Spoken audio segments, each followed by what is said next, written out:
Il ne faut pas vous y tromper, bien-aimés frères et sœurs en Christ. Nous ne sommes pas des machines. Et pour administrer l'univers, Dieu ne va pas nous mettre en place comme une pièce de mécanisme. Il y a des gens qui croient atteindre le summum de l'humanité en déclarant qu'ils ne sont après tout qu'une roue dans l'engrenage. Que fait-elle cette roue?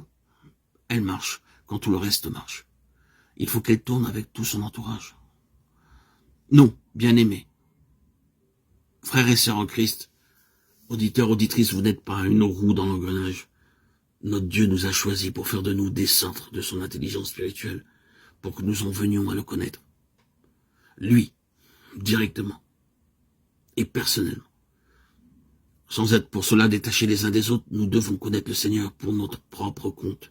Si nous sommes tous gouvernés par le même esprit, nous ne tirerons pas chacun de notre côté. Il y a un seul esprit. Et si cet esprit a le champ libre en chacun de nous, nous travaillerons tout naturellement d'un commun accord. Ce que Dieu attend de ses enfants, c'est que chacun d'eux devienne un foyer d'intelligence spirituelle, un lieu où il puisse partager avec eux sa propre connaissance des choses.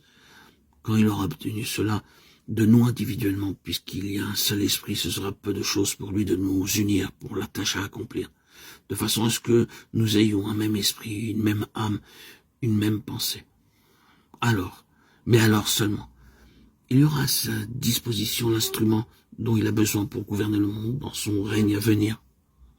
Instrument intelligent qui a appris sur le chemin ardu de l'expérience à lire comme dans un livre ouvert, dans le cœur de son Seigneur. Pour en arriver là, il y a un sens spirituel, une faculté de perception, de compréhension qui est indispensable. L'homme naturel ne connaît rien à ces choses, l'esprit seul peut les discerner. Or, cette faculté que nous appelons l'intelligence spirituelle, la connaissance spirituelle, ce sens intérieur qui est une telle bénédiction une fois acquis, doit être développé.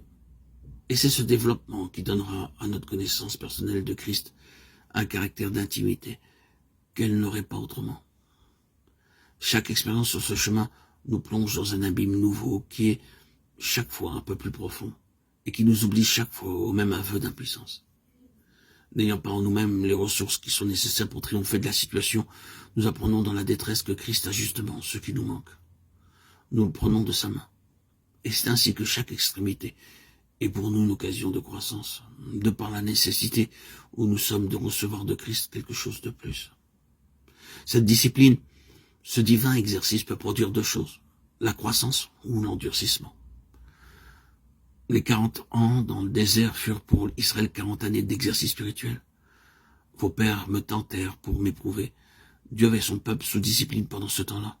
Régime excellent pour la formation spirituelle d'un peuple enfant. C'est de propos délibérés que Dieu les jeta de temps à autre dans des extrémités telles qu'aucune ressource humaine ne pouvait sauver la situation. Et pourquoi agit-il ainsi? Parce que alors tout devait venir de lui, et que c'était chaque fois pour eux une occasion nouvelle de découvrir le Seigneur. En tranchant ainsi lui-même des situations que les hommes étaient incapables de résoudre, Dieu se faisait une place d'autant plus grande dans la vie de son peuple. Pour eux, malheureusement, tout ce qui était conçu pour leur développement ne fit que les endurcir. Leur attitude envers Dieu pouvait se résumer comme suit. Ces difficultés prouvent que tu es cruel, dur, tu prétends que c'est une pensée d'amour qui t'inspire, mais ce qui nous arrive établit clairement qu'il n'en est rien, et que c'est le contraire qui est vrai. Ainsi, leurs cœurs s'endurcissent, alors que cette discipline salutaire n'avait d'autre but que de les mettre à l'épreuve. Il en est de même pour nous. Il faut faire preuve de capacité si l'on veut prétendre à de l'avancement. Or, nous pouvons réagir de deux façons quand Dieu nous fait passer par le creuset. Nous pouvons lui en faire grief, laisser nos cœurs s'aigrir, s'endurcir, et exhaler leur amertume en traitant de cruel la manière dont il nous traite. Ou bien nous pouvons, au contraire, grâce à cette discipline féconde, voir se développer notre capacité spirituelle et s'ouvrir devant nous de plus vastes horizons. Ce n'est que par l'étroit défilé de l'épreuve qu'on trouve le large.